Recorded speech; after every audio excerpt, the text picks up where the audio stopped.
ભાવનગરના કાળિયાબીડમાં વિદેશી દારૂના જથ્થા સાથે 2 શખ્સો ઝડપાયા।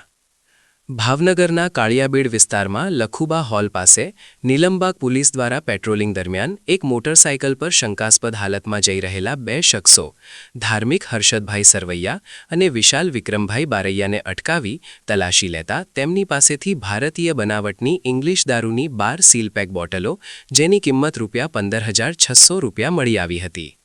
તપાસમાં આ દારૂનો જથ્થો અકવાડાના સંજય શેફાભાઈ મોભ પાસેથી લાવ્યા હોવાનું ખુલતા પોલીસે ગુન્હો નોંધી વોન્ટેડ આરોપી સંજય મોભ સહિતનાઓ વિરુદ્ધ પ્રોહિબિશન એક્ટ હેઠળ કાયદેસરની કાર્યવાહી હાથ ધરી છે।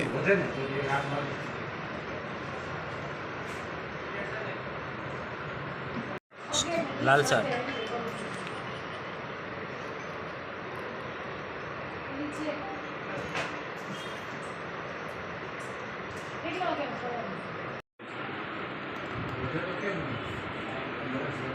પાણો આવી ગયો।